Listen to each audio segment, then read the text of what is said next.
Hello and welcome back to Kim Reads. We are going to read Beauty and the Beast from the 9 Disney Princess Tales.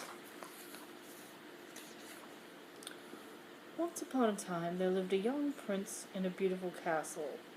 Although he had everything his heart desired, the prince was spoiled and selfish.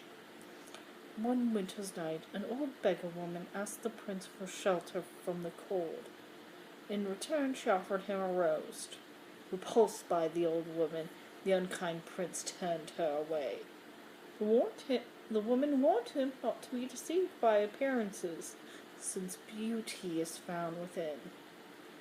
When the prince dismissed her again, the old woman's ugliness melted away to reveal a beautiful enchantress. The prince tried to apologize, but it was too late. The enchantress saw there was no love in his heart.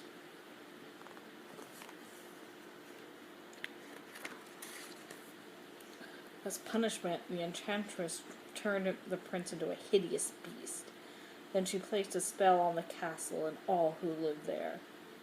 The rose she had offered him was truly an enchanted rose. It would bloom until the prince was 21. If he could learn to love and be loved in return before the last petal fell, then the spell would be broken. If not, he would remain a beast forever. Ashamed of his monstrous form, the beast hid inside the castle. A magic mirror was his only window to the outside world. As the years passed, he fell into despair. Slowly the rose began to wither. He did not believe anyone could ever love him.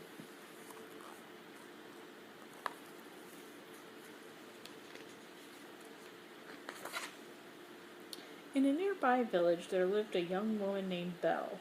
Belle, unlike the other girls in the village, cared only for her books. She always felt out of place. Belle loved to read about adventure and romance. Her father, Maurice, loved books too. Maurice was an inventor, a genius according to Belle, a crackpot according to the townsfolk. Belle is even stranger than her father, the villagers whispered. Her nose is always in a book, and her head is always in the clouds. Gaston, the most handsomest man in town, wanted to make Belle his wife, even though she thought he was a brainless brute and turned him down again and again. Gaston was determined to wed the lovely Belle.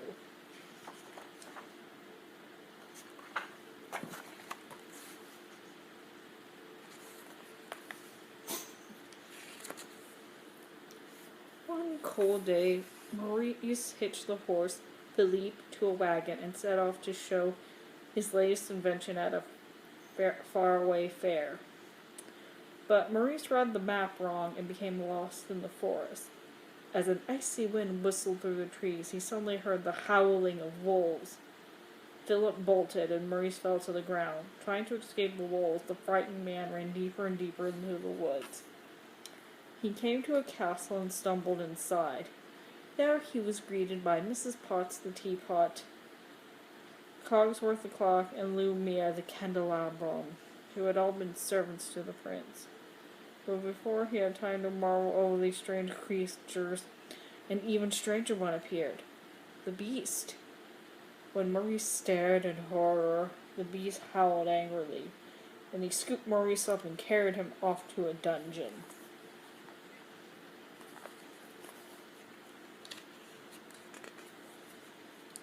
Meanwhile, Philippe had made his way back home.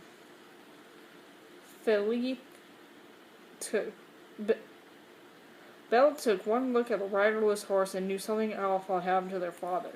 "Philippe, take me to him," she cried, leaping into the horse's saddle. Without a pause, Philippe thundered toward the woods. When they reached the castle, Belle burst inside and searched frantically for her father. The enchanted objects led her to the dungeon, but as she found Maurice, the beast appeared. Belle let out a terrified gasp at the sight of the hideous creature. She begged the beast to free her father. When he refused, she bravely offered to take Maurice's place. "No, Belle," Maurice cried, but the beast Beast agreed to the exchange.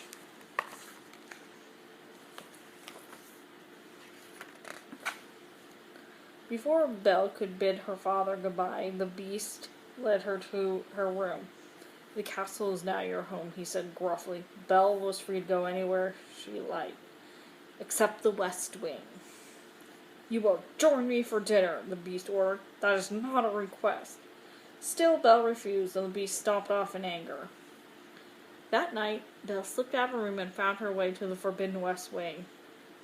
There she saw the enchanted rose by the window. When she reached to touch it, the Beast suddenly appeared on the balcony outside the window. Belle screamed and fled from the room.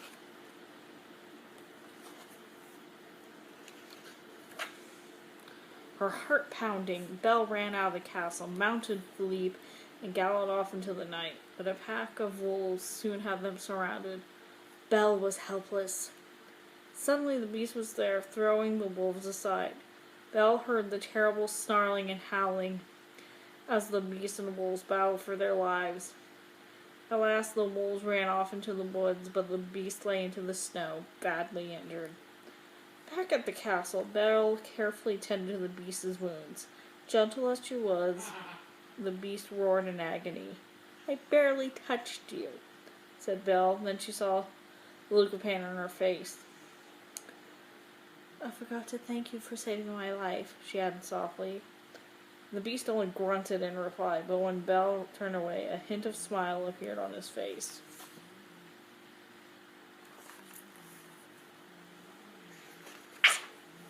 In the days followed, the Beast tried to be a proper host. He showed Belle his library, and she began to teach him how to act like a gentleman. "Perhaps it isn't too late," Cogsworth whispered to Mrs. Potts and her son, Chip the teacup. If Belle could only love the Beast, this dreadful spell might yet be broken. Before long, Belle thought of the Beast as her dearest friend, and the Beast thought of little but the beautiful Belle. One night, while she was teaching him to dance, the Beast asked, "Belle, are you happy here with me?" "Yes," she said without hesitation, but the Beast saw a trace of sadness in her eyes. Then Belle added, "If only I could see my father again, even for a minute."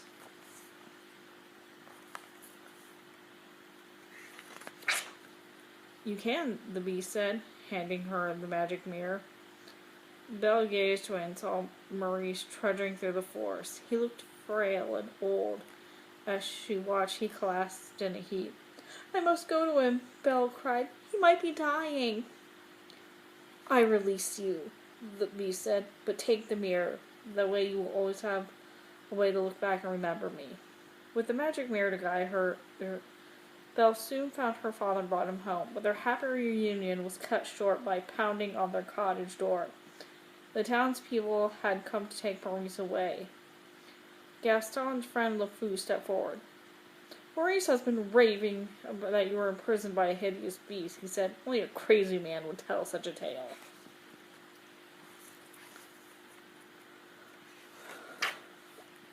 But it's true," Belle protested. Her worried eyes searched the angry cow and fell on Gaston.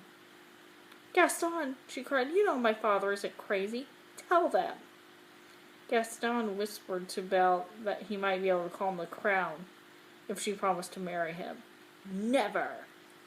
Belle exclaimed. "If my father's not crazy, there really is a beast, and I can prove it."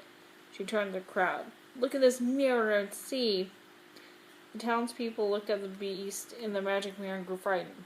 "We must hunt down this savage animal," Gaston cried. After locking Belle and her father in the cellar of the cottage, the villagers rode off with the storm to the beast's castle. Luckily, little Chip had stowed away in Belle's saddlebag. After the villagers were gone, he used Maurice's latest invention to release Belle and Maurice from the cellar.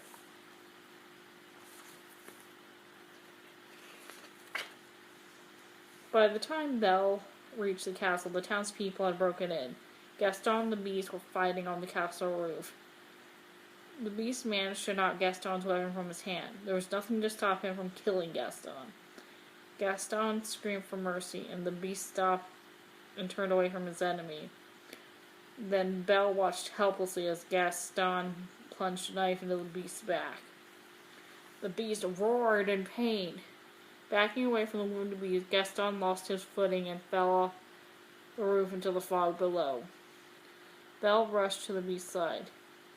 "You came back," the beast said weakly. "At least I can see you one last time." "No, no," Belle said, sobbing as she kissed his cheek. "Please don't die. I love you."